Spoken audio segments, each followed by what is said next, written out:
How many different punts do you have? Well, the main priority at the moment is just to kind of work on the pocket spiral. I think naturally with the game back home of AFL, you can do the drop punt or the rugby style kick, and you can kind of play around with that a bit. But yeah, for the most part at the moment, I'm just working on the spiral. You have a kind of a backup ball there where you get the thing rotating. Like spinning it backwards?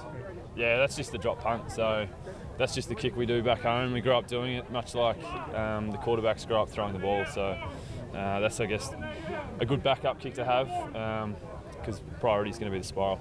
What would you say your range is, longest punt?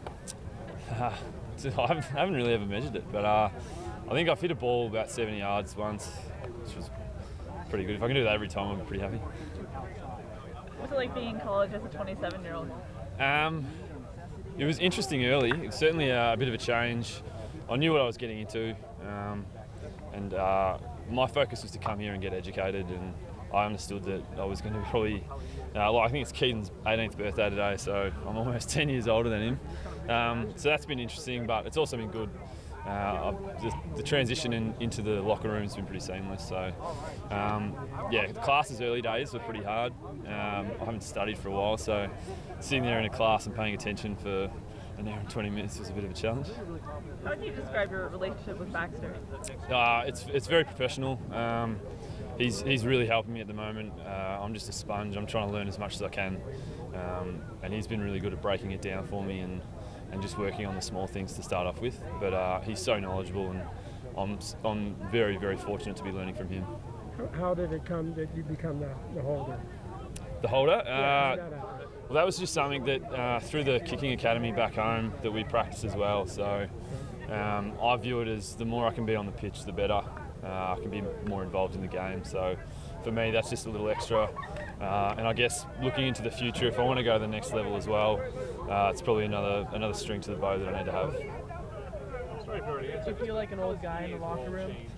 There are days that I feel like an old guy, especially days like today where Keaton turns 18. But for the most part, if anything, it makes me feel younger, which I'm not sure if that's a good or a bad thing. But no, it's a lot of fun, and I'm getting older, but I'm still young. How long did you know, or how long did you think about coming to college in the US before you actually did? I guess it was probably something that I had in the back of my mind for a while. I think back home, especially in Australian sports, there's a love of American sports. A lot of coaches try and implement things from the game over here into training and stuff back there. So we kind of have this American culture back home. And yeah, it's been something that I've had in the back of my mind for a long time. When you say the pitch, do the guys understand what you're talking about? I'm kind of learning the vocabulary. Baxter's been really good at sort of adjusting it to the words that I'm sort of familiar with and trying to relate it back to AFL, which is very helpful because it kind of puts things in perspective for myself and where I need to sort of execute.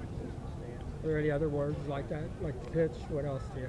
Yard line, trying to get my head around that because we work in metres back home, so that's been different. The whole mile thing as well, it's not really football related, but trying to get used to miles and Fahrenheit. Wow. Okay. But I kind of had a basic understanding of the game before I came over. It's just been the finer stuff that Baxter's been helping me out with. Have you ever seen an American football game in person? Yes, I came over probably 6 years ago now, and I watched an Arizona Cardinals game. In Arizona. We're actually on a football training camp, so saw a game there, and then I was fortunate enough to see a game down in San Diego as well, and then last year as well on my official visit. So it's been great to sort of have that little hit of the experience and get a taste of what it's like. Do you have any kind of relationship with any of the other Australian punters who come over to the NFL for the NCAA? Yeah, definitely. We've got a little group chat so we can all sort of support each other. It's good to kind of stay in contact and just check in on each other and see how everyone's going, because it is a long move from home and some of the guys coming over are pretty young.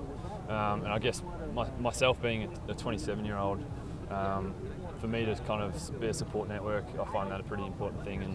And yeah, it's kind of good just to stay in touch with each other as well. Are there any of those guys in the NFL specifically right now that you talk to a lot more? Well, I've got Mitch Wishnowski who's heading he'll probably get into the NFL. Jordan Berry I've spoken to. They're very good support networks, but I've got a really close mate who's actually just gone to Utah, who I actually played with back home. and we've kind of gone through the process together. So that's been good for me, and I'm sure it's been good for him as well to kind of lean on each other. With the kicking academies over there, is the thought of we're going to end up in American colleges playing football? For me personally, it was. I wanted to come over here and get an education.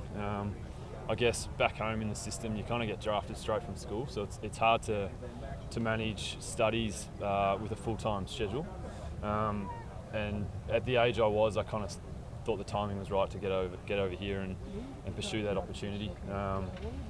And the long term, it's going to put me in good stead. Whether or not I go to the next level, it's a good backup plan to have. What's your major? I'm going to be doing psychology.